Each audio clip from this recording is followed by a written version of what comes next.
the agenda of our today's session. Okay, like we will start from the scratch.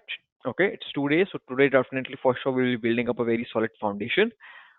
First is like what is cloud computing, right? Okay, the difference between up in place, and then what is a cloud computing up in place, right? We thoroughly will talk about it. So you should be getting a clear understanding the difference between cloud and the cloud computing, then the advantages and the disadvantages we have in place. Okay, because that's super important, because at any point in time you have any kind of an interaction with your respective client, this is super important, that the understanding about what are the advantages and the disadvantages to the respective technology. Okay, that's the thing, correct.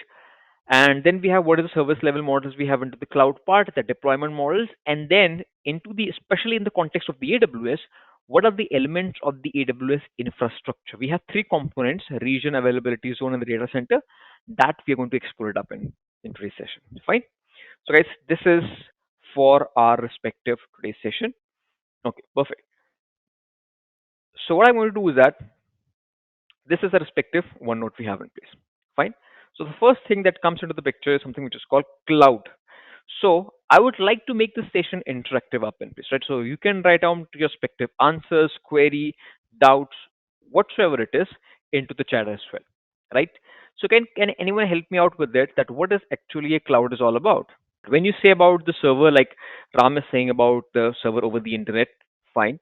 Okay, what that means when you say about the internet, so like, is there any else owner is there as well, right? Virtual infrastructure, okay, Raghu, fine. Let me just give you up an idea, okay? Because I don't want you to memorize anything right into this particular part. We have, let's take an example to better understand this cloud phenomena or this principle. Like, there are two concepts we have in place. Let's suppose, for example, I want to go from point A to the point B. I can say that from my house to my office, I just want to go it up. Fine, simple. Let me just quickly drop a very rough diagram. From my respective house, I just want to go to my respective office. Okay, I have two ways for doing that. One way is that I just buy my own private car, correct? There are certain set of benefits you get from it, and there are disadvantages for that. Benefit is that first of all, the upfront cost is going to be very expensive. You buy a car, you have to give a lot of price for that. First of all, there's a waiting period, then a humongous sum of money you have to get up in place, correct? Okay, and then there's an insurance cost into it. Let's suppose, for example, there is a lot of issues you have to do it into it. Fine. And then you get your respective car, and then let's suppose, for example, it meets an accident or there is a scratch or something goes wrong.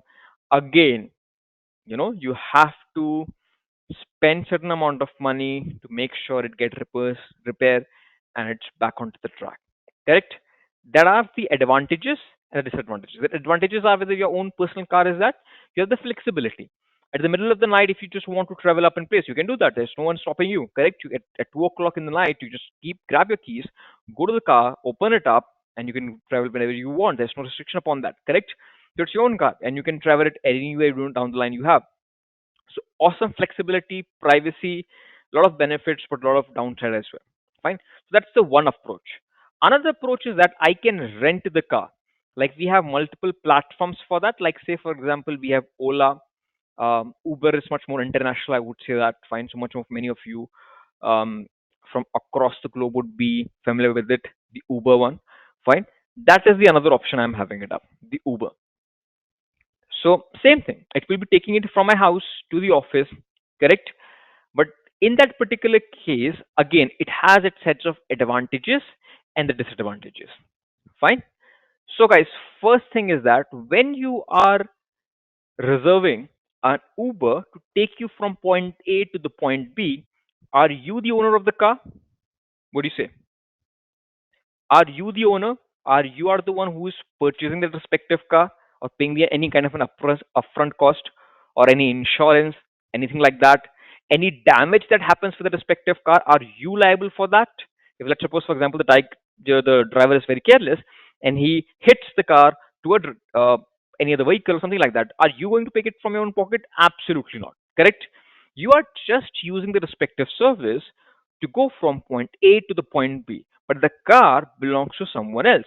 You're renting it, correct? That's the word, renting it. That is exactly what the cloud is.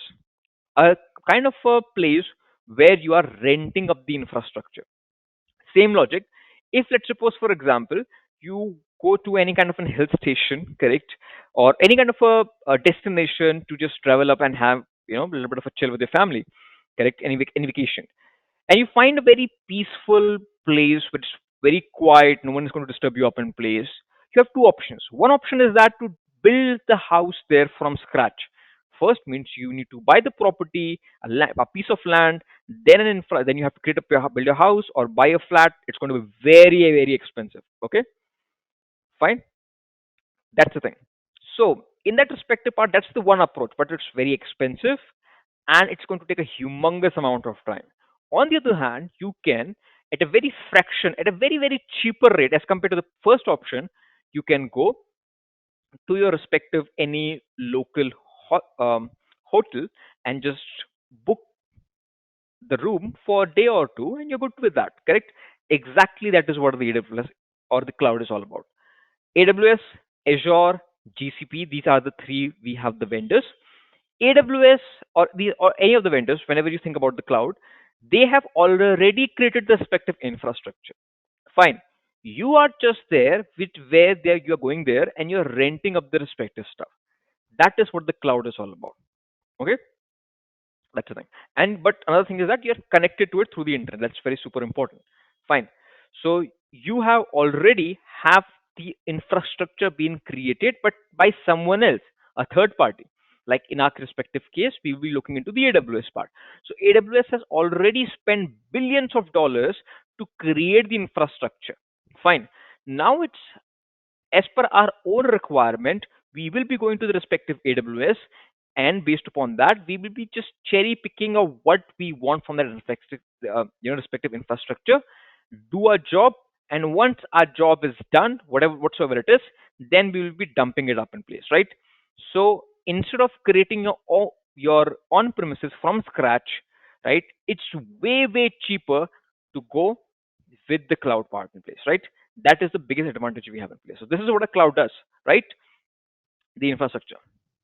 You can reserve the instances. There's spot instance. A lot of other options we have, right? So this is what we have, guys, when we talk about the respective cloud part. It's renting the stuff. Always remember that. Whenever someone is saying I'm hosting something into the a database, a server, anything into the cloud part, just keep in mind you are literally just uh, renting someone's infrastructure. It is not owned by you. It is someone's else property. Fine. You're just renting it for just 1 month, 2 months, 3 months, whatsoever it is. Fine. That's fine. And another very, very important thing, which many people think that, you know what, I'm renting a server from the AWS for 7 days and I can do whatever with it. No, man, that's not how it works. Fine. There are certain rules and regulations that you need to follow it up as well.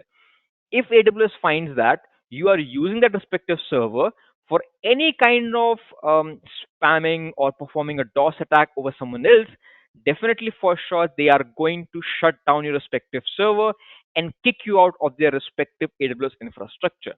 Fine. So you cannot misuse that thing as well. Fine. That's the case. Okay. Fine. So that is what the cloud is all about. I hope everyone is crystal clear with that. Fine. Okay. Fine. So like we have just when I talk about the cloud part, it is the infrastructure up in place. Like I would say Google Drive we have in place. Fine. That's what a cloud is all about. Fine. Okay. Because you are actually doing what? You are just storing the data not in your local machine. You're storing it into Google servers up in place. Fine. There your respective file is stored up. Right? So let me just quickly go and drop a diagram in place that will be giving much more of an understanding, another benefit of it. Fine. So just a minute, guys. This is your respective you can think about, like, AWS. Okay, and here we have the storage.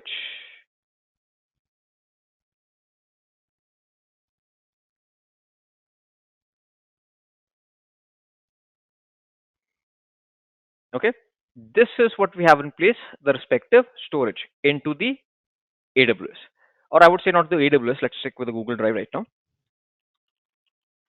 Fine. So instead of storing it everything in your respective local machine, you are literally uploading it where? Into the respective Google Drive. Fine. What is the benefit you think, guys, in this respective case? Now my file is not present there in here. It's present into the Google Drive. The benefit is that if my local machine completely is dead, this is attacked or physically damaged or anything happens up in place, my data remains absolutely intact into the Google Drive. Okay, fine. So availability is becomes very very high up in place. Fine. Okay, again, it has its own disadvantages as well. That's very very important. We'll talk about that. But the advantage right now is that the data is not stored in my local machine. It's been uploaded to the Google Drive. That is the advantage we have. Then this is guys called by the name of Google the cloud. Fine. Is it clear, guys? Everyone?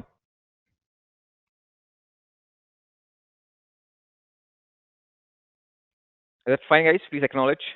Then we'll move to the what is the cloud computing is. Okay, great. Now let's move to cloud computing. So this is the first phase, right? So you'll say that okay, Amit, but what is actually the cloud computing is all about? Okay, so cloud, we are aware about it.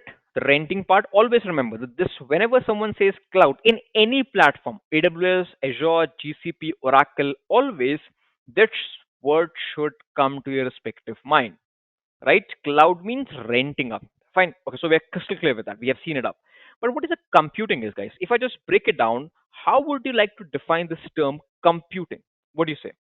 I would say that computing means processing, understanding. The machine is doing the job in place, right? Perfect, exactly. So let's suppose, for example, we say that let's break it down. Fine. So it is like your processing we have in place. Fine. So someone else infrastructure, which is now just not only storing your data, which is much more easier. Now it is also processing up in place. That is what a cloud computing is all about. A rented infrastructure which can perform the processing as well. Fine. Let's say, let me just quickly give you an example of it. Let's suppose, for example, this is the respective server you have it. Let's say this is my own local machine. Fine. Okay. And I would say that I will take exactly the same infrastructure and come back here. Okay. And let's take the Google Drive right now by itself. If I just give a query to the Google Drive stating up, I just give me the result of 2 plus 2, will the Google Drive would be able to do it, guys? What do you say? From my local machine, I'm going to the Google Drive. Is there anywhere down the line I can just give a query to the Google Drive stating up, give me 2 plus 2, simple as it is. Nothing else. No complex calculation, no algebra, nothing. No, right? Exactly. Correct? So that is what a cloud does, right? It's just store the data, simple as it is. But cloud computing is a much more advanced version with that. Cloud computing, I'm just going to change it, and within a minute you will be getting up an idea of what it is. Okay, this is the infrastructure. Let's suppose, for example, of Google only. Fine, we have the GCP for that, or let's suppose, for example, AWS, right?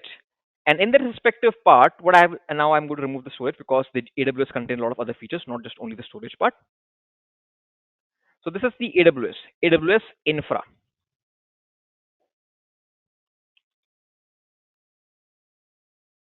Okay, this is what we have in place, the AWS infrastructure. If I just now give the query to the AWS 2 by 2, what do you think? Would I going to get any sort of a result here? Or let me make it a little bit simpler for you. If I just say for a moment, let me keep it aside of the AWS infrastructure, I'm choosing it up Chat GPT. Okay, here. This is Chat GPT server.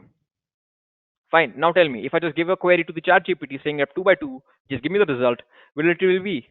Now I have a very interesting question. It means that right now I am practically physically present in India, okay, and this Chat GPT server, guys, is in United States, in the US. It means that the query is traveling up through the internet from my local machine to the Chat GPT server up in place. Fine. That's what happening at up in place. Correct. And it's coming to the server in the US. It is getting processed. I repeat, just give me a minute. it is getting processed, and then you get up a response back. Fine. So I just put up a response back. Now here what we have is that, so ChatGPT, let's come back to the example, and then I'm going to tell you that what is an upcoming industry that is up in place and why cloud computing is even going to explode in the coming days. Yes? Okay, perfect. Thanks, Venki. So what we have is that right now I'm in India, the server is running it up in the US, and I put up a query, a very basic query, not a very complex one that give me a diet plan or this or that, write my Python code, nothing like that. Just a very simple query. What is 2 plus 2? Fine, and it goes to the respective chat GPT in the US. It processes up in place, a machine process in itself, the processing power, and give me the respective result. Correct? So is the processing happening up in my local machine? The answer is no. Correct? It's not happening it up. It means that internet is that particular bridge between me and that particular server setting it up in the US. Correct? That's the case. Fine. This is should be very, so it means that this server I'm kind of renting it up to perform my respective task. Okay? It could be even anything. I'm just saying 2 plus 2. It could be, let's suppose, for example, like normally, um, like convert, I would say my MP4 to MP3. Okay, if anyone has done that ever. Okay, fine, right? So MP4 up in place or to just an audio file, anything like that, correct? So it goes from your local machine. It is not happening it up in your machine, man. It's not having to do that, right? It goes, you upload first the file. It could be, let's suppose, for example, you like nowadays we have Spotify and multiple other platforms for listening for, this podcast, correct? So someone is traveling up in place or doing the dishes or whatever it is, so they listen to the podcast, correct?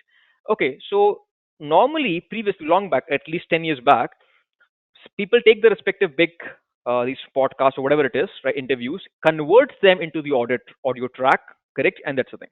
Okay, but nowadays we have Spotify and they already do it and provide us the thing. But this is how it really works. If you have ever done it up in place, right? Okay, you take an MP4 file, you just upload it up in place, some kind of a processing happens in the backend. Backend means the server, which could be any part of the world. It could be in India, it could be in Brazil, US, Chile, South America, anywhere down the line. And then you just get a result, you upload it, you download it in a local machine, and you get up an audio file. Okay? This is how it works up in place. This is called cloud computing, a rented processing infrastructure. Okay? This is what it does up in place. Fine. So it's rented. You are not the only person who is owning it, man. You are literally renting it. Fine.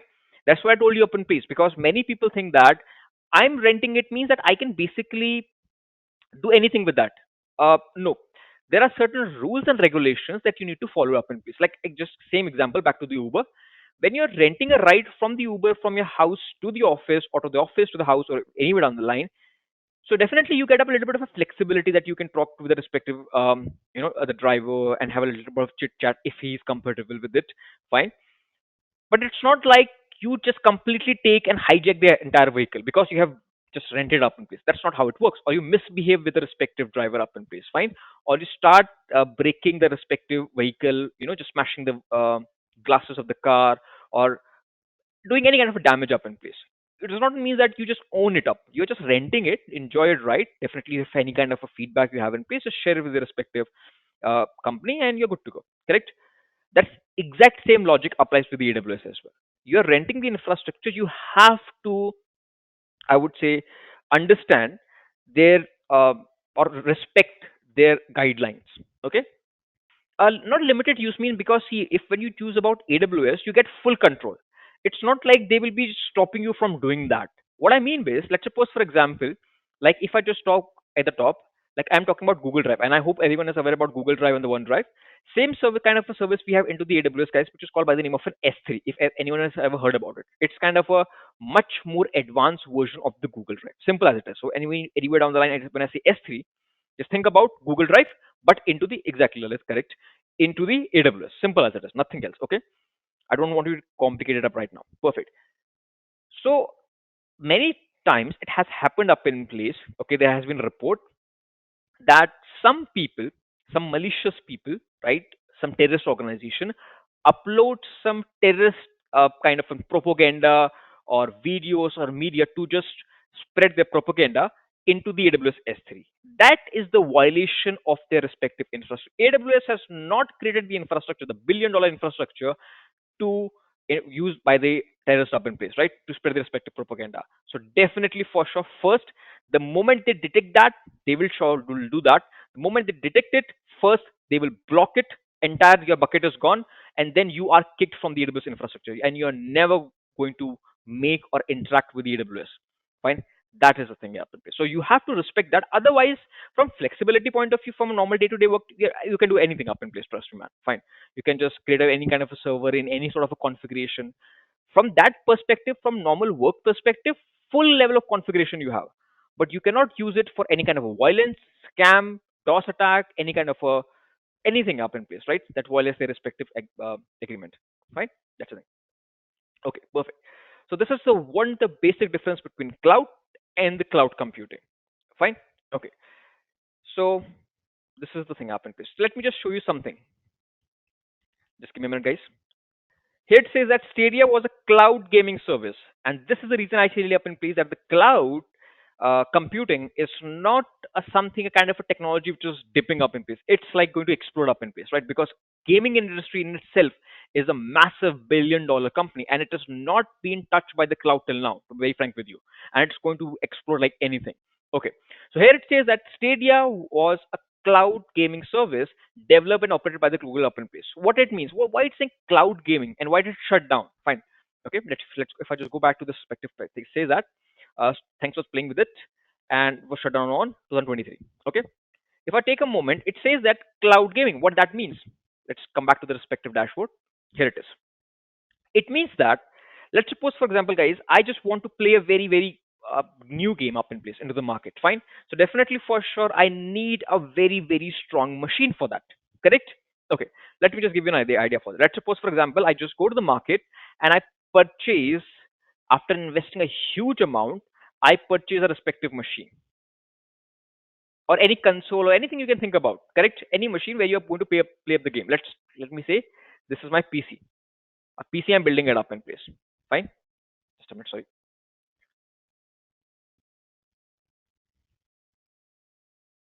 Okay, with certain configuration. Let me make it a little bit more interesting. I would not say PC game cost. That's a different stuff, Lalit, right? That's a different story, man. Why the PCs are, are more expensive. Just giving a different perspective. Okay, this is a PC. I'm building it up from my own customers because I cannot customize any PlayStation or the Xbox or any other console. I can customize my own PC, right? Build it from scratch. So let me just put up configuration. CPU, for this respective PC, I say I just want to make it very extremely powerful, a beast. I would say I would go with i9, let's say 12th gen. Okay, very good, fine, very powerful processor, fine. And my whole objective is that to make a system which is powerful enough to run a heavy application. It could be a game, an editing software, anything down the line, right? Okay, so CPU is there, and let's suppose, for example, RAM, I would say 64 GB. Just a minute, guys. 64 GB, DDR5, fine. So CPU is there, RAM is there, and then let's suppose, for example, storage, okay, or I would say SSD. So SSD, let's suppose, for example, let's keep it 2 TB. Fine. It's a powerful machine. You can see that by itself, the processor, the RAM, and everything up in place. So as on 18th of June, okay, this is a powerful machine, and it's definitely for sure able to run all the application present into the market. Correct? All of it. But let's suppose, for example, guys, let's say after 10 months, okay, after 10 months, what actually happens up in place is that the games, the softwares become more and more powerful. Correct? Because they are getting developed and new investments are coming up, and a lot of things are going on there as well. Fine. So what do you think? Right now, today by itself, your high-end machine is able to run all the applications. It's able to run all the games, the latest one. But do you still think that after 10 months, when the games have become even more advanced, your system would be able to catch up with it? What do you say? No, right? It's one-time investment and it's static. Correct? The only option you have left with is what is that you have to go again to the market and upgrade your respective machine. And definitely for sure for a normal person, exactly, that's going to be very expensive, the upgradation part. And just imagine, after 2 months again a new game come up or an application come up and you're not able to play with it. So it means that you have to upgrade your machine if you just want to enjoy the full fledged uh, you know the thing. Okay, you have want to get an awesome experience, you have to upgrade constantly, man, and you are going to spend a lot of dollars or rupees up in place, right, for just the upgradation part. Okay, that's the case. Let's just imagine, like, today is that this i9 is there, and tomorrow, let's suppose on 20th of June, there is a new application run up or the game that comes up into the market, which states that it will be needing up, let's suppose, i9 some 14 generation. Now what? After 2 days, then again you after 2 days you have to upgrade your processor. You will go completely nuts, man. This is not practically possible. That every time, in order to catch up with the respective evolving industry, that you need to upgrade your respective infrastructure. So, what is the thing? How do you resolve this issue? This is the billion-dollar problem, guys, and that is the same reason this thing. You see that Stadia? It stopped. Oh, sorry. The Stadia was trying to solve it up. My bad. This was a reason the Stadia was trying to solve by cloud gaming. Means that normally what happens up, if I deploy an application or game or anything like that, that is running in my local machine, correct? It is running in my local machine, correct? If my local machine, if my SSD fails up, what happens? Everything goes away, correct? But in the cloud gaming, guys, this is how it is working up in place. And why Nvidia in itself, Google, and all the Microsoft as well, fine, because they have the Xbox, the PlayStation, all are working towards it. Okay. So what is the thing is that what is this cloud gaming and why this relies upon the cloud computing? It means it again same. You have this respective machine. Okay. This is the machine you have in place, whatever kind of machine, any machine. Let's take an example. Let me tell you how simple it is. Let's suppose the CPU you have in place is man i3, old, okay, and other configuration are also very old up in place. Fine. So CPU and this and that. Fine. Now what actually happens if you want to play up a game, you're not able to do it. So what the cloud computing or cloud gaming, it is will revolutionize this thing. It means you will have a server. This is the server owned by, let's suppose, for example, anyone like Xbox or Nvidia or anyone, fine, or Google as well. Like I just showed to you, like one of the project which failed, Stadia. Now your game would be running here in their infrastructure. Fine, doesn't matter what the configuration is. You can run the game in full high resolution. Fine. It doesn't matter. Your system is i3. It's meant like I would say i3 is very old, right? Okay, and it's not would be able to run it up in place. But that application is not running in your local machine. The application is running over someone's else infrastructure, and this server where it is running up, man, this is you know a massive beast, right? Okay, and whatever the inputs are, you are interacting with the characters. That input you're getting it up from your local machine up in place. This is called cloud gaming.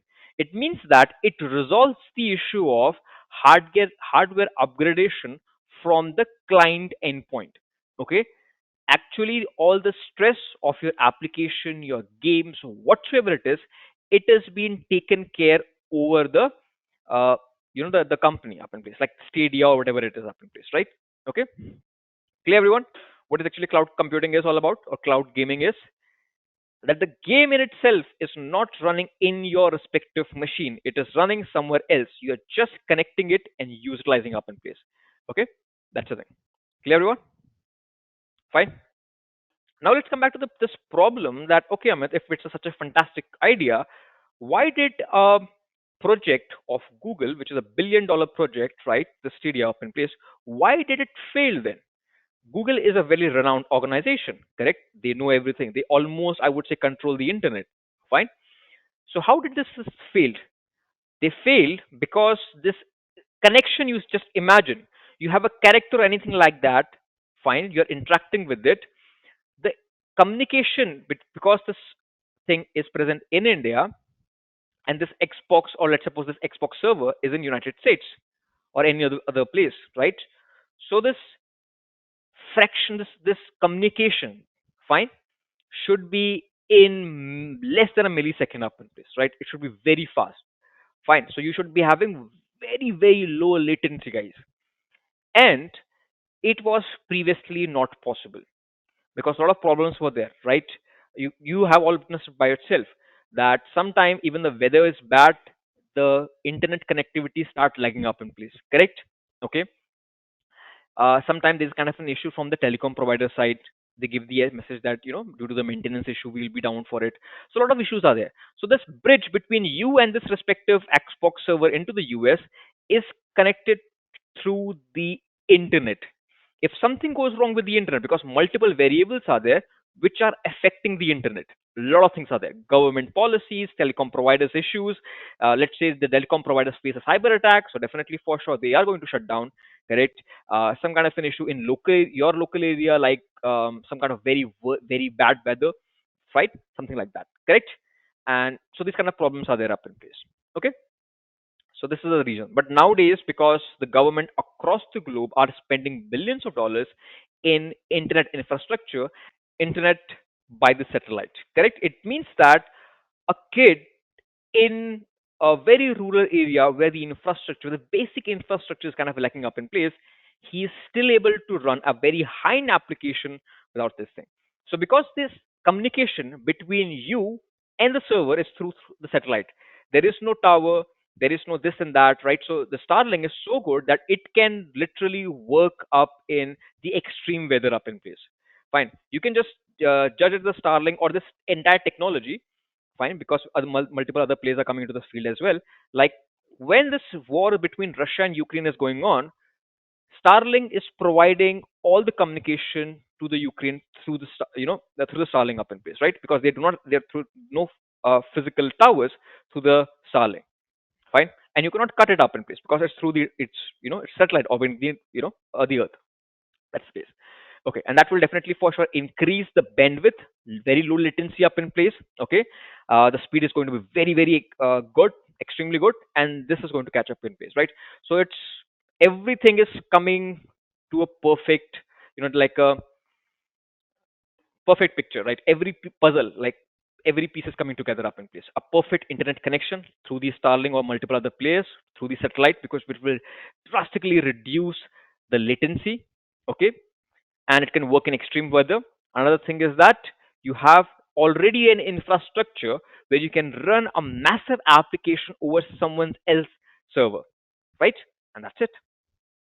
So this is the next one. You will be seeing it up in place in the coming, I would say, like end of this year or the starting of the next year. The cloud computing, right? Okay, which heavily relies upon the cloud computing. And now you know that what it is all about. So your application is not running in your local machine; it is running upon someone else's infrastructure. And this is what we have here by itself. Fine. Okay, perfect. So I hope you are clear with it. Fine. Now let's talk about, guys, the advantages. What are the benefits we have in place? You have to say that we will not be investing or managing or configuring the respective server from our end. Fine. So the advantage of the respective cloud is that, first of all, there is no upfront cost. You're not paying anything. Fine. Okay, correct, Satish. I would say that zero maintenance. So there is no upfront cost. What that means? It means that in an order to deploy anything, I'm not paying anything. See, first thing is that what the cloud part is, you know, in the cloud, or let's suppose the on premises, if I want to build the infrastructure in my house or office or anything down the line, before using it, I already have to pay a huge amount for that, for the servers, for connection, for network security, this, that. Already have to spend a lot of huge amount of money up in place, and then I'm good to go. Correct? Okay. So this is what we have in place. Fine. So this is what we have in place is that no, there's no upfront cost. Fine. Till the time you do not utilize anything, you're not paying for it. Like same like the Uber, right? So till the time you do not book a ride into the Uber and you're not setting it up in place and literally riding up, you're not paying a single price for that. Fine. That's the case. Okay. So there's no upfront cost for that. Okay. Another thing is that in this respective case, there is no maintenance. Correct? Okay. Yep. We can see that, Shiva. So no maintenance we have here, that you're not managing anything up in place. Fine. Another advantage I would say that in this respective part is, you know, the protection part. Everything. Exactly. Pay as you go model as well. We can say pay as you go means that how much you use, you only pay for that. That is what we have in your respective pay as you go model, right?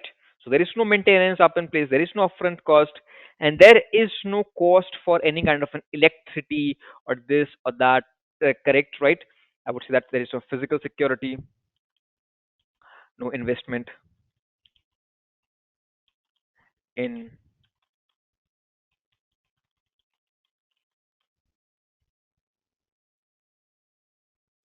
right? No investment in the respective physical security up in place. Fine, and a lot of other benefits. It means that you are not actually managing anything from scratch. It's someone's else infrastructure, like it's the AWS. So they are the one who is going to take care of it, not you. Correct? And that is what we have in, guys. These are just some of the advantages we have with the respective cloud. Okay. No maintenance cost, like a pay as you go model, how much you utilize, you only pay for that. No investment in physical security. It's the AWS who's going to take care of it, not you. Fine. No upfront cost and this kind of thing. So this is the advantages we have in place. Now let's talk about the problems of cloud.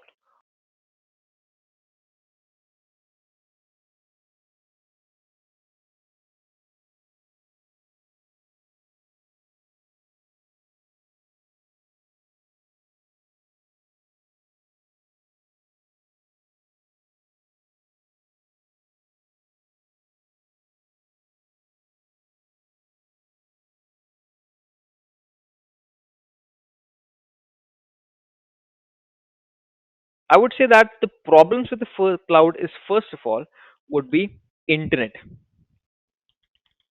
internet connection. Why I'm saying it, even if it does look like very simple thing, I just give you an example of it. Let's suppose, for example, you have uploaded any file into the AWS S3 or Google Drive as well. Let's take in Google Drive as well. Fine. And now what happens up in place, at the middle of the night, your manager calls up and says that there is urgent requirement from the client and they want some sort of a document. You say, yeah, sure, sir, I will be providing you within a minute. And because you know that, you have already uploaded it into the Google Drive. Correct? You open the Google Drive and it says that technical issue found, we will be back within 6 hours. Now, man, you are in serious trouble because your data is setting it up in the Google Drive, first thing, okay, and they by themselves, either the Google is facing some kind of an issue or your internet provider is facing, or let's suppose, for example, there is very big storm near you, so definitely for sure all the signals of the internet would be gone. Correct? Now you're in serious trouble. Okay, that you're not able to connect up in place, or even if you're able to connect, it's not working smoothly up in place. So those kind of issues are present there. That is the reason, due to this internet connection, because a lot of variables are there in this particular picture. Fine. Due to that, what is actually happening it up is, you know, the Stadia field, the project of Google, this field up in place. Okay, the internet connection. That's a big problem. Okay.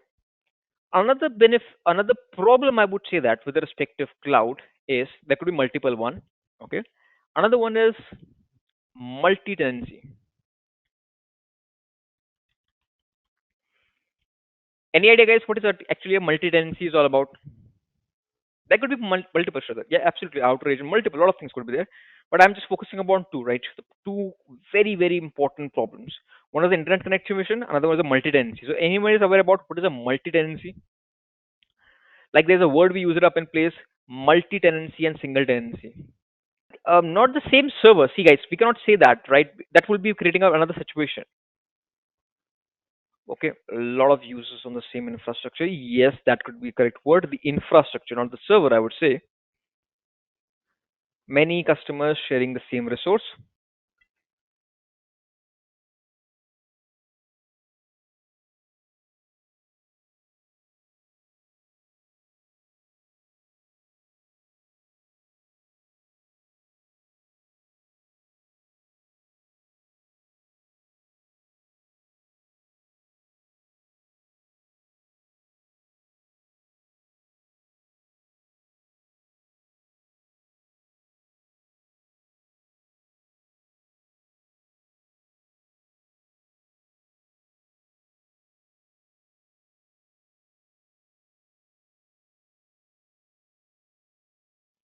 Okay. Okay, guys. So there's a two thing we have in place: single tenancy and the multi-tenancy. In single tenancy, what actually happens up in place is that this is Amit, and Amit goes to the respective market and purchase a hard disk. Or I would say this is the not the hard disk because nowadays we very rarely use it. Let's take an example of the SSD. So this is Amit, and this is your respective SSD. Okay, fine. And he is paying. Let's suppose the SSD cost is, let's say, $10. Let's say hypothetically, fine, or $100, whatever it is. Let's just take an example. Amit is paying it from his own pocket, this cost of it, and he is the only one who is going to use it. He's not going to share this respective hard disk with anyone. This is called single tenancy. Single user using up the respective SSD. Okay, that's what we have. Got it? This is what we have in place. It's called single tenancy. Single user using up the respective um, infrastructure or infrastructure, or you can say a device, whatever it is up in place, right? Only Amit is using it up. That's it. He's paying the full price. Like let's suppose, for example, it's $100. He's paying it from own pocket, and he's the only one who is using it up. So it's expensive, but privacy is good, right? Because not just sharing with anyone else, right? Data is much more secure. Fine. Okay. There's another term which is called multi-tenancy. Multi-tenancy means that, let's suppose, for example, there are I have certain friends. So let's suppose this is me, this is my friend, this is my another friend. And what we do is that, okay, we have all done that in a college days, is we just accumulate the money, whatever we have, saved from our respective pocket money or whatever it is, right? We just sum up a respective a portion of it, and then we purchase the respective SSD. It means all the three are the respective owner of the SSD. Correct? All the three of us. Fine. Now, in this respective case, the privacy is very less because Amit can literally see what the data of my friend F1 is there. He can see my data as well, right? So you have a piece of an infrastructure, or like in this case, a storage, an SSD, which you are literally sharing with someone else. Okay, this is what we have. Multi-tenancy means a single piece of infrastructure, a service, or a hardware which is being share among multiple people. Okay, that's the thing. And in this case, see what is the thing is, the cost is how much? Is how much? Let's suppose, for example, the cost is $100. Fine. This is what we have in place. The cost is $100. Okay, perfect. So it is broken down among three friends. So definitely for sure per person, like Amit would be paying very less money. Fine. Okay. But the privacy in this case is, guys, is not so good. So cloud is using up the multi-tenancy up in place. Okay. They try their best, I would say it. They have robust infrastructure in place so that Amit would not be able to see the data of someone else. Okay. That's the case. Okay. That they use it up, which is called multi-tenancy. Fine, everyone.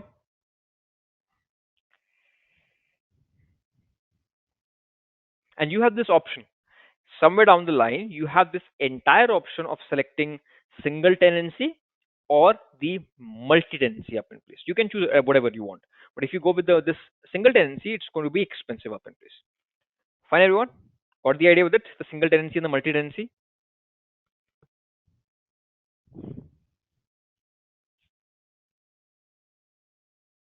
Okay, perfect. So this is what we have, guys, in this thing: the advantages and the respective disadvantages with the respective cloud.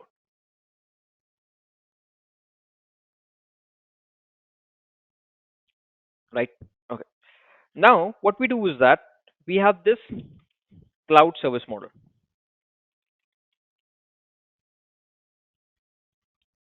Let me just put up the picture. The cloud service model we have in place. And okay, guys, so this is what we have in cloud service model.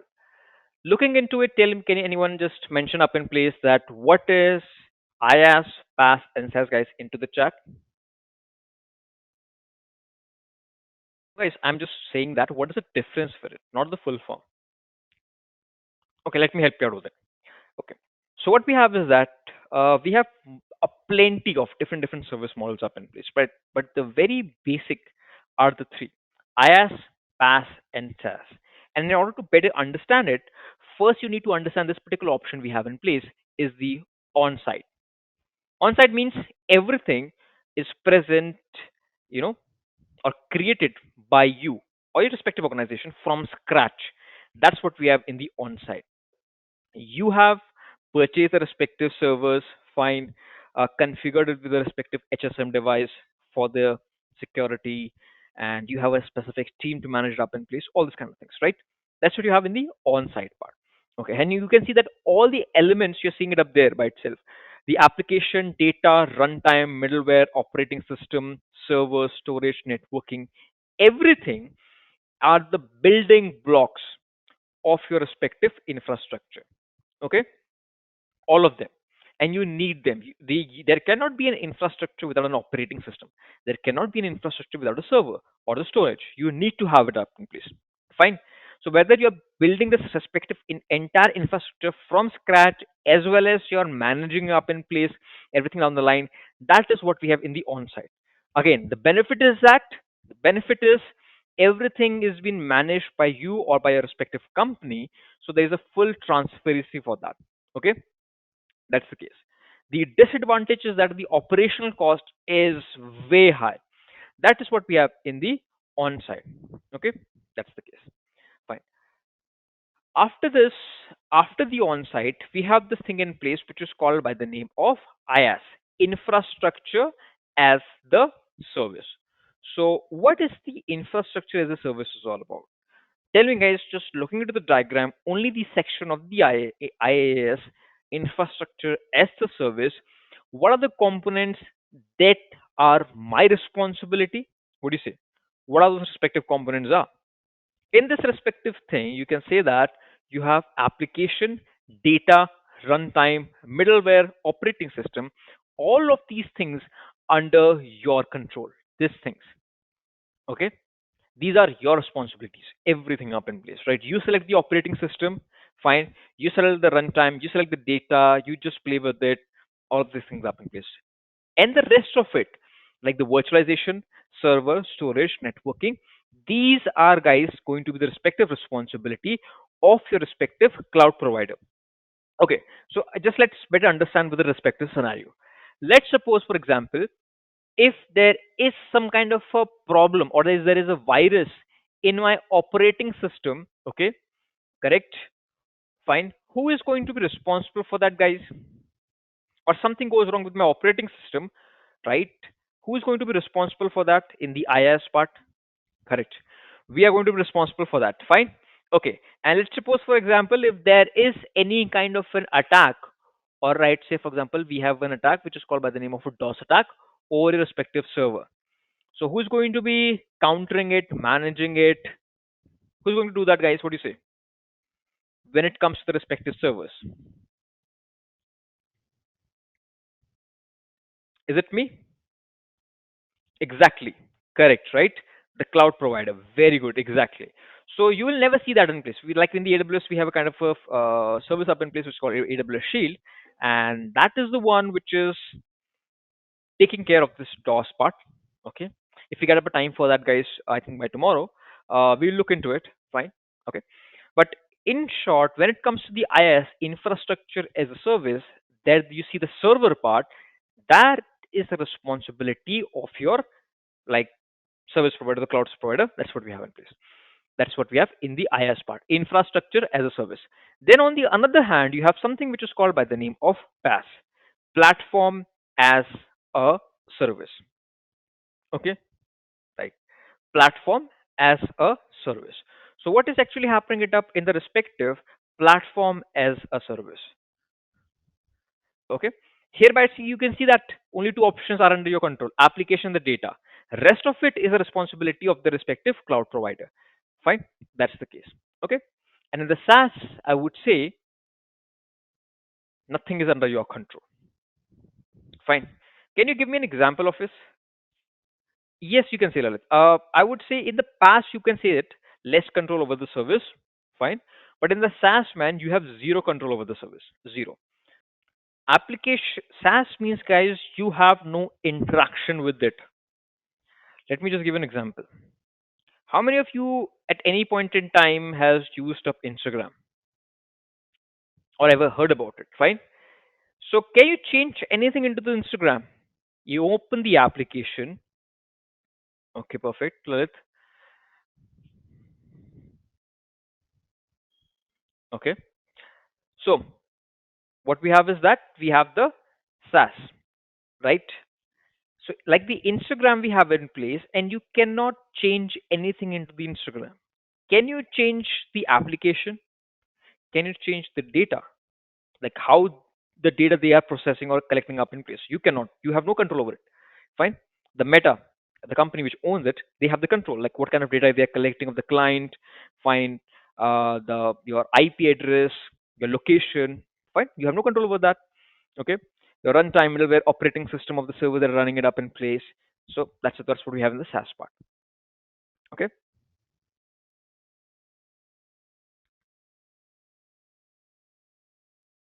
Yeah, Lalit, you can say that in place. None of it you will be able to see it up in placement. Only the application, fine. But rest of the thing you will never able to see it, as well as you will not be able to interact with it. Okay. And even if you, let's suppose, for example, okay, so that's what we have in the SaaS part, right? None of it's your respective responsibility. So based upon what is your respective use case, you choose it because they own all of them has its own set of pro and cons. And every technology will have that, correct? Whether it's cloud computing, whether it's, let's suppose, for example, your AI or the machine learning, fine, whatsoever it is, all have its own set of pro and cons. It's completely upon you to understand the advantages and the disadvantages and use it in the proper place. Okay, if you do that, you're good to go. Fine. So this is what we have in this respective part. That's called the cloud service model. Fine. Now let's talk about, guys, IaaS pack. IaaS example, like in the AWS, what we have is we have a service which is called by the name of an EC2. Okay. In that particular EC2, what we have is that some of the infrastructure we control, some of it is be controlled by the AWS. Okay. And the PaaS part, there's a kind of a service which is for the developers, which is called EB.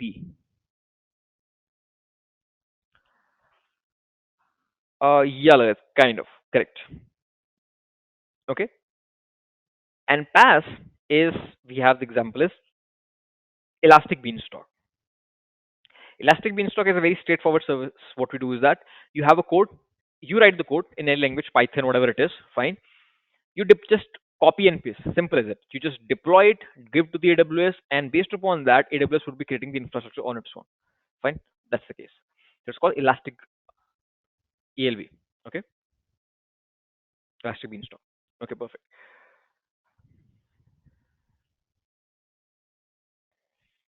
Yep. Yep. Correct. Yes, you can do that into the EC2. Okay. Now, guys, after this, after respective cloud service model, we come to the cloud deployment model. Like, how are you actually deploying a respective cloud? Right. So, when it comes to the cloud deployment model, guys, we have normally three, or I would say five, four options. These are the options we have. Just a minute. And here we are. Cloud deployment model. Okay. The public cloud, private cloud, community cloud, and a respective hybrid cloud. Fine. Okay. So the first one we have here is something just called the public cloud. Let's start the discussion with that. Okay, anyone can access, share the cloud, available to the public access. Okay. Public cloud means everyone is welcome. Fine.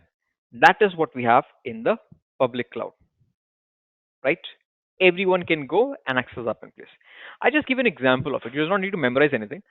Okay, there are public means of transport, right? Fine, in whichever part of the world you are in. So definitely for sure, there's some sort of a public mode of transport would be there. Okay, let's suppose, for example, any kind of a local bus you have in your respective area, right?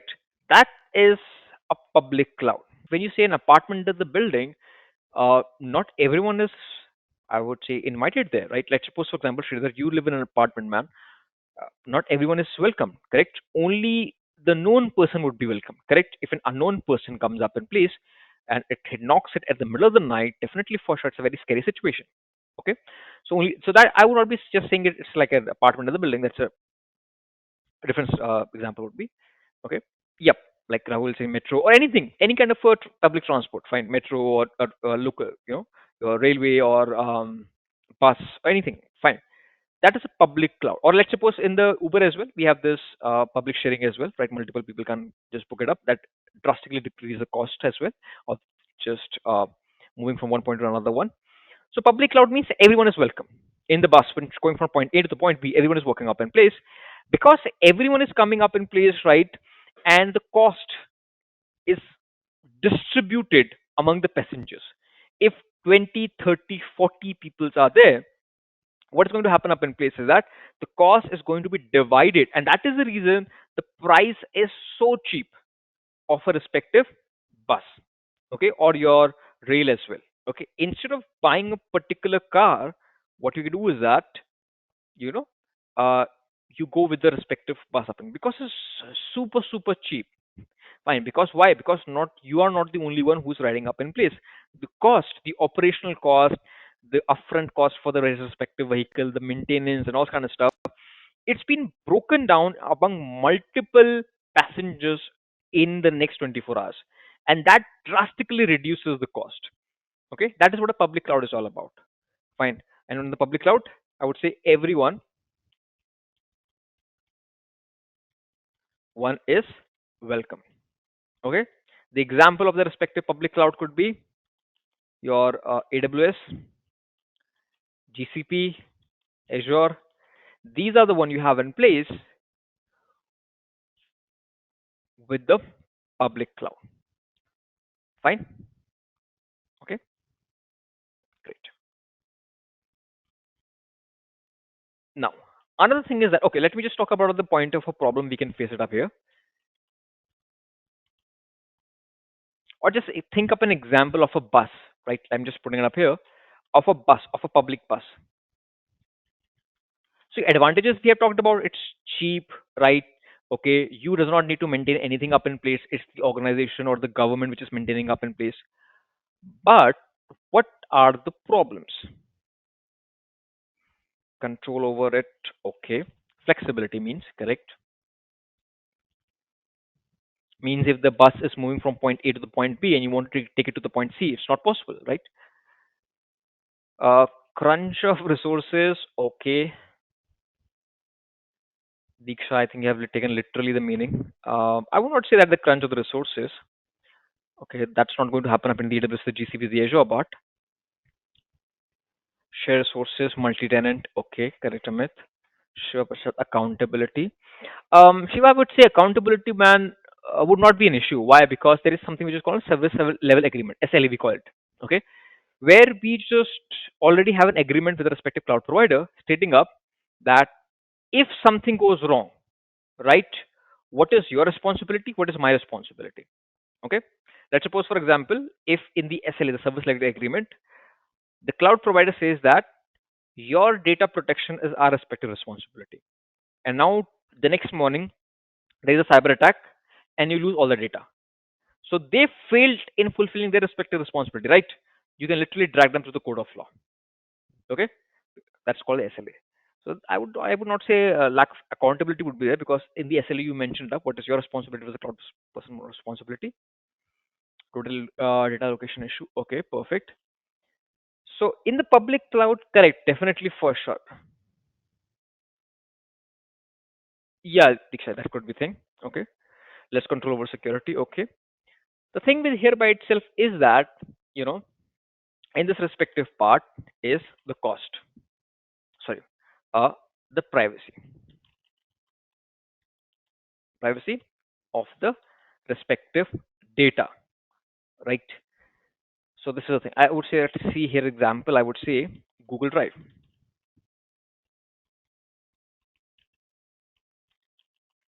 Google Drive or respective OneDrive.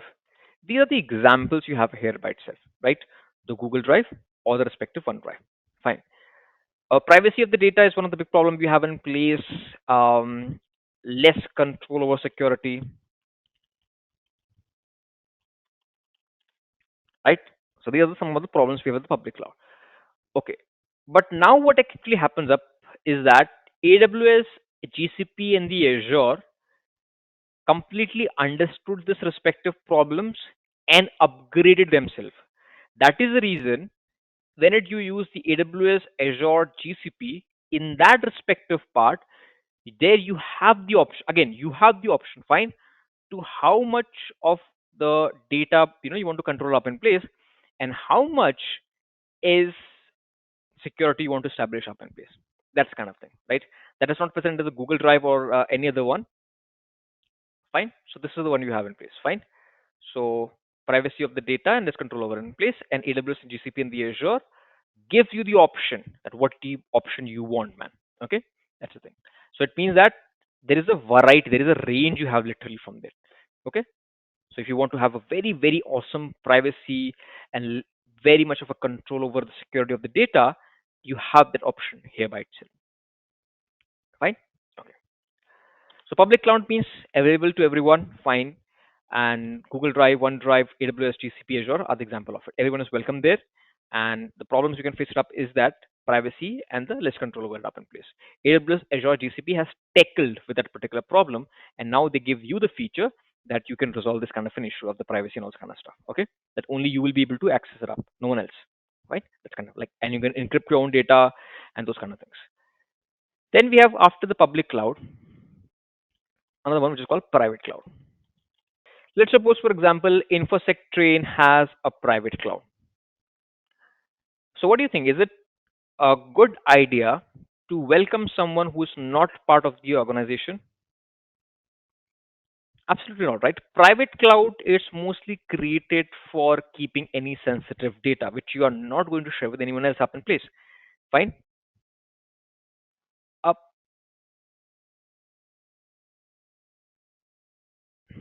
Not just pay as you go model, I would say that in the private cloud, it's not about just payment or pay as you go. Private cloud is more about who is the actual owner. In the public cloud, you are not the owner, right? You are the just the one who are using the infrastructure created by someone else. Fine, that's the thing. But in the private cloud, man, you are creating everything from scratch. Like you can think about public cloud example is a public bus or a train, correct? Where it's very cheap, but the privacy and the virus and this and that is drastically reduced up in place. Okay, that's what we have. But when it comes to the respective private cloud, what is actually happening it up in the respective private cloud? In the private cloud, the thing is that, you know,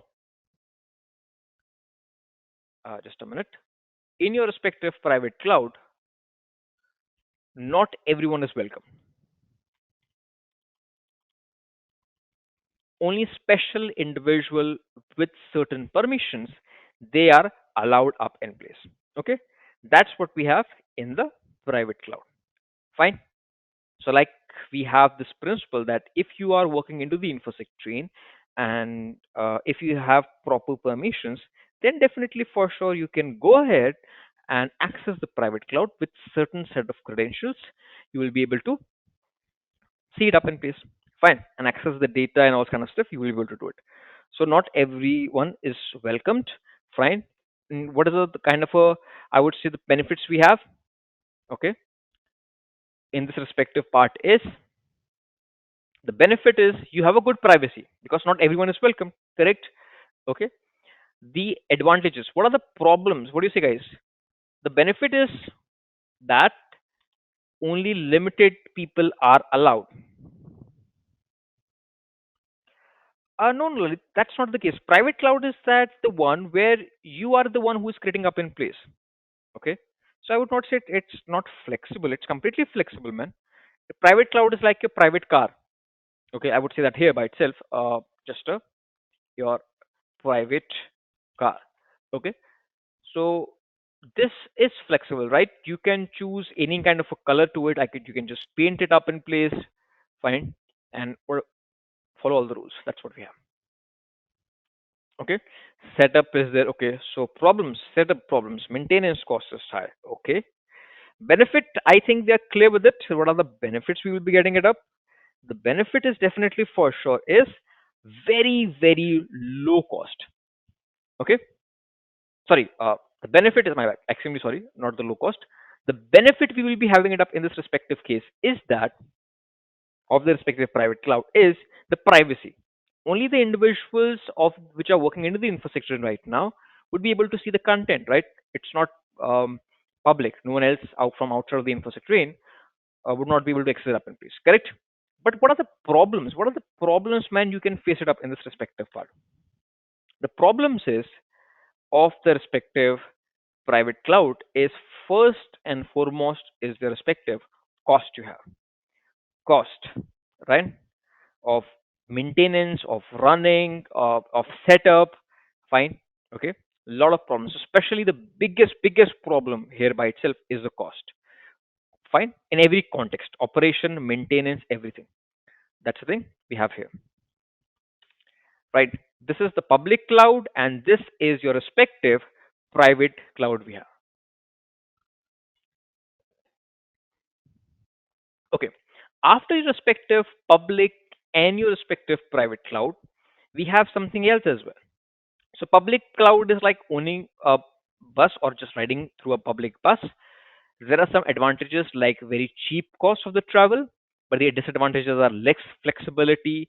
If someone is having a cold, you're sitting just next to him. There's a high probability you can just get uh, as well the code right. Okay, so it means virus can be just transferring from one system to another one. Private cloud is that everyone like it's your own personal car. Fine, you the privacy is good here. But the problem in this respective part is the cost is going to be extremely high, and the operation cost as well. Because when you own a car, the petrol you have in place, or any kind of a diesel, something like that, and something happens with your tires, you want to just resolve it. Insurance cost, a lot of things are there. Okay, so AWS has all the solution for this as well, man. Right? So they have the presence across the globe, and there's also a concept we have in place which is called by the name of edge location. So that is also the concept we have in place. Using it, they drastically reduce the latency. Okay. Okay. So after the public and the private cloud, we have another one in place, guys, which is called by the name of the hybrid cloud. How would you like to define the respective private cloud? Some of the things, you know, is into the AWS, and some of it is into the on-prem. Correct? That's what a hybrid setup is all about. Like half of the infrastructure is in the on-prem and half of the infrastructure is into the cloud. Why someone will do that? Any guess? Like that is exactly what a hybrid cloud is all about, right? I would say that a combination of your on-premises plus your respective cloud.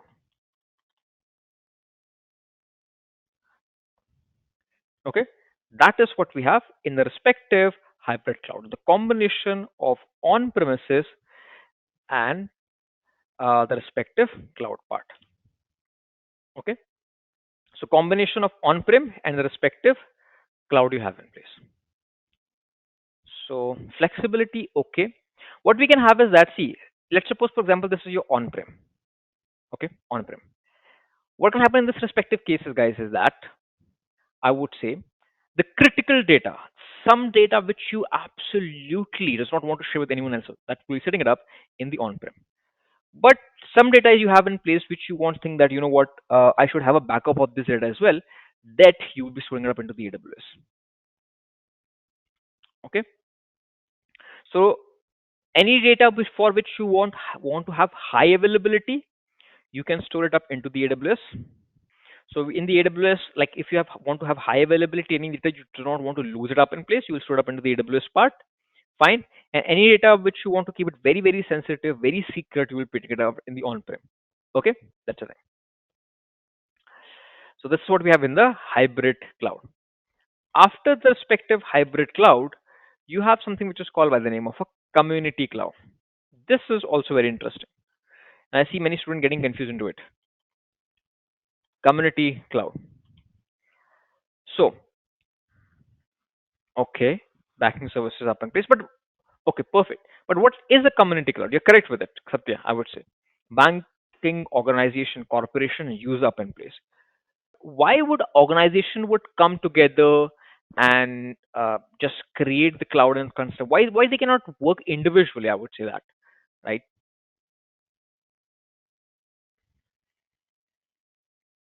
Okay, but eventually they are using the AWS, right?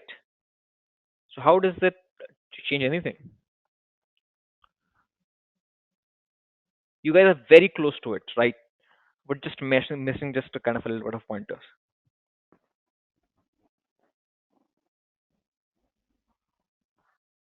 Okay, first thing that comes into the mind or the thing is in the community cloud, guys, what you're doing is you are creating everything from scratch. Okay, let's suppose, for example, you are like creating your, or I would say, a community is creating private infra for them only, only for them. Fine. That is what we have in place in the community cloud. Let me just give you an example. Let's say this is your bank one, B1, bank one. Then on the another hand, you have this thing which is called your respective bank two.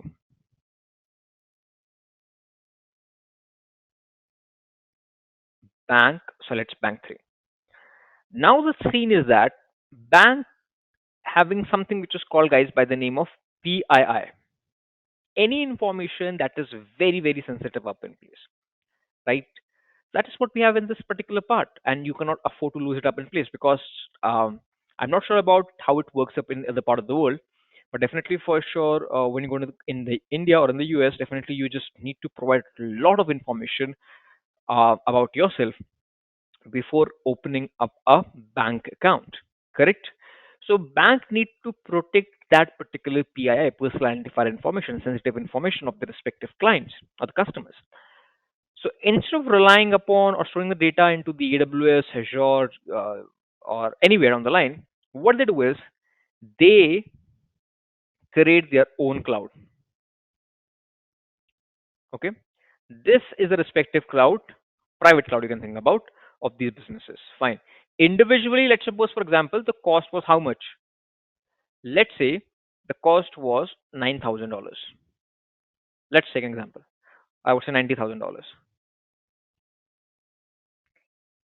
Fine. But now three people are involved into it, and they're all the banks. The same kind of a regulatory body would be there, fine, which will be controlling them up in place. So what they will do is they will all come together.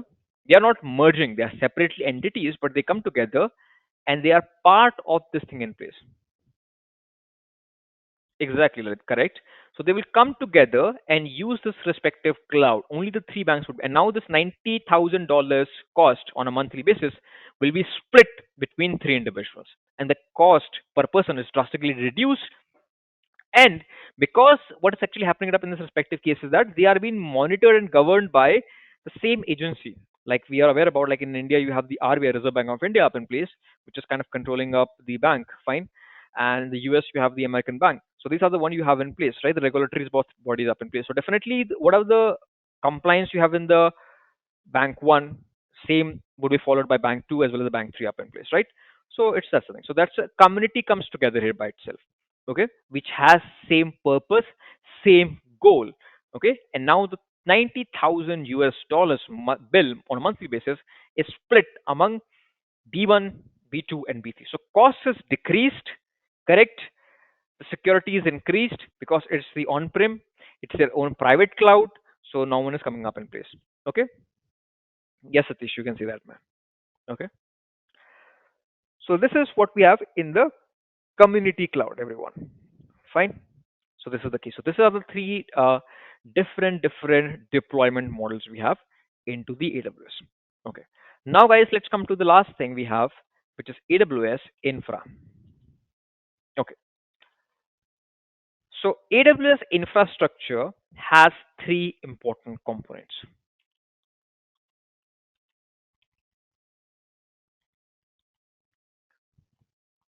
Okay. It has three components.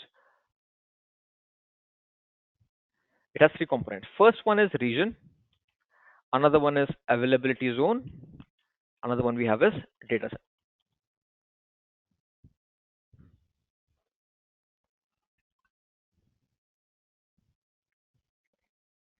Is mostly used out. Again, man, it completely depends upon your respective situation. Okay, if you want to use AWS, you're using the public cloud, fine. Okay, because anyone can go and use the public cloud. Private cloud, if you create everything by yourself from scratch and you are the one who's responsible for it, is the private cloud. Okay, if you're comfortable with it, fine. So I have some of my respected written in the public cloud and I some have into the private cloud because I have created my own kind of, purchase my servers and build a setup in my own house up in place. I'm the one who's maintaining its security and doing labs and doing the stuff. Okay, that's in the private cloud, so no one except me having an access to that. Community cloud is, let's suppose for example, I just joined hands with my friend which has same goals and we work together. Now the bill is split between us. And hybrid is like some of the data is into the local machine and some of it is in the Google Drive. Okay. So we have three things into the AWS, three components: region, AZ, and the respective data center. So how things works up in place. So first of all, I will just talk about the respective region part. Okay. Just give me a minute. Here it is, guys, right? Okay. If you look into it up in place, AWS global infrastructure, and as I mentioned to you, it contains three components, right? Region, AZ, and data center up in place. Fine. The first thing is the region part up in place, right? Okay. So 37 launched regions, each availability zone up in place. Fine. So 37 regions it has right now. So what do you now your question will be there, Amit, what is the respective region is all about? I scroll it down and here you have this thing in place, right? Okay. So this is a region, like you see that in this world map, man. Okay, if I just spin it out, hereby you see that every black dot represent a respective region. Regions means that the AWS is physically present there, right? That is the definition of a respective region is all about.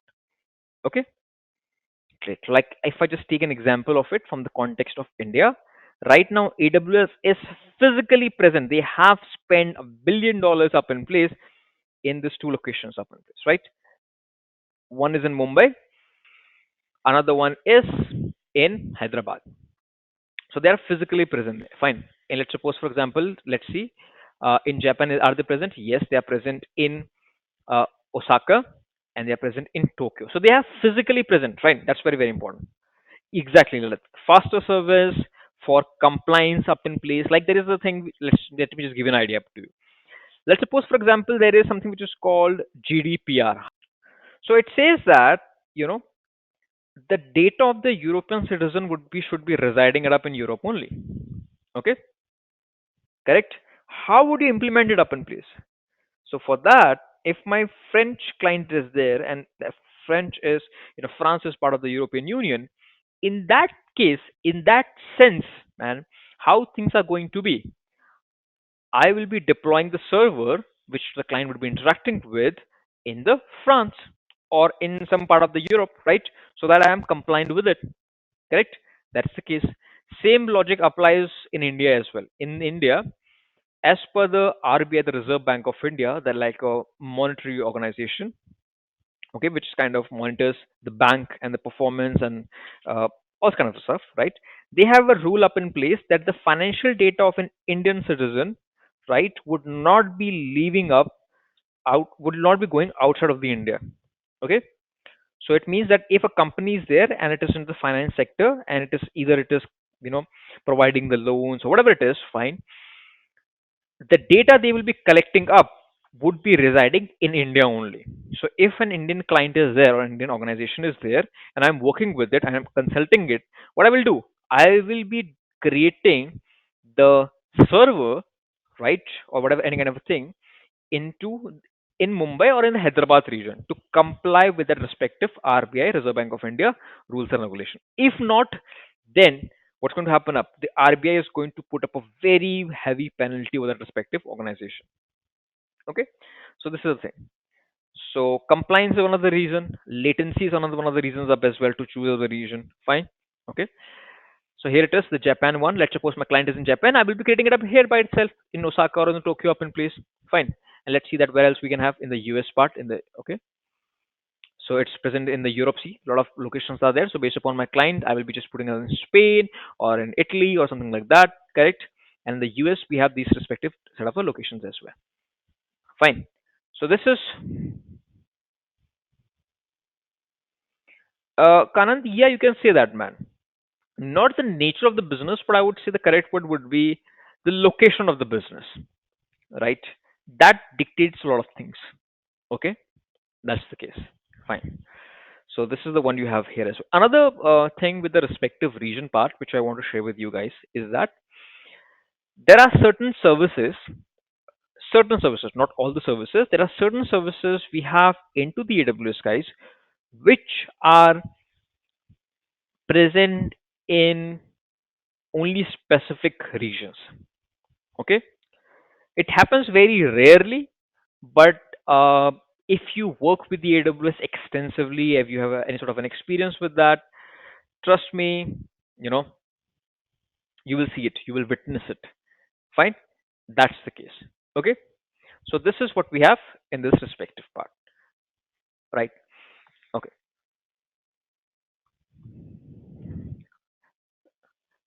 right. So this is what we have in the region part. Okay, region means a physical location you have in place. That is the thing. Okay, let me just say it to you that how it really works up in place.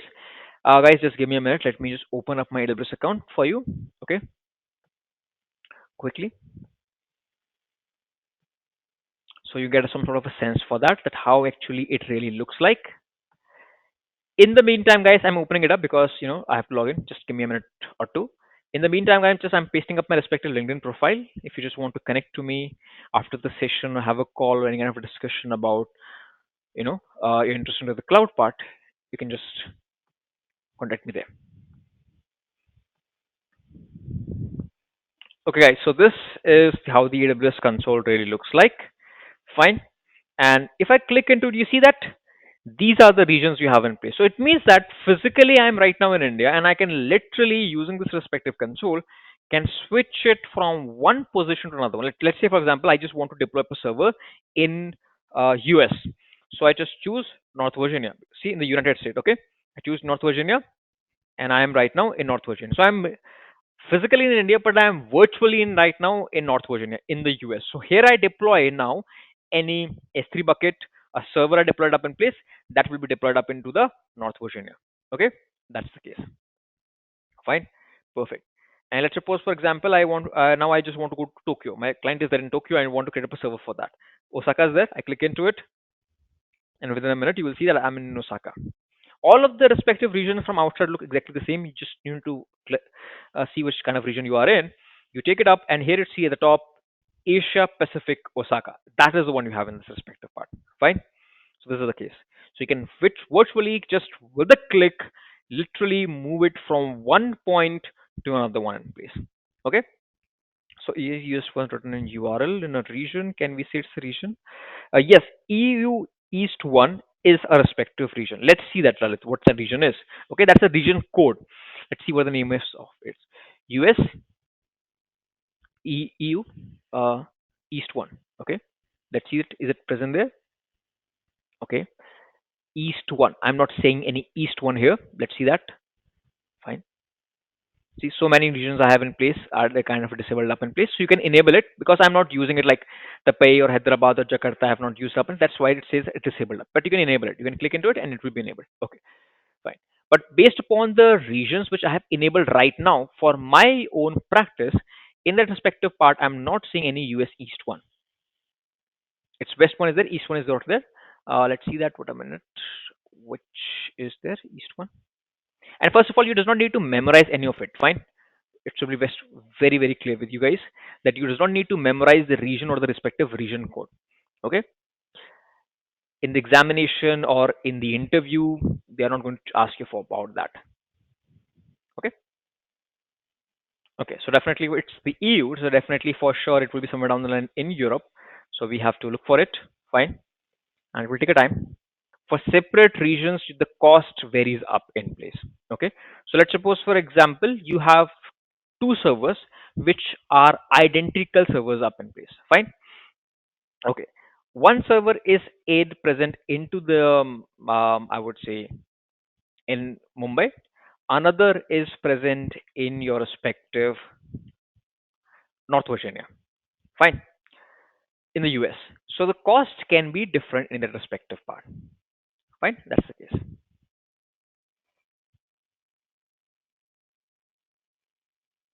Okay. Perfect.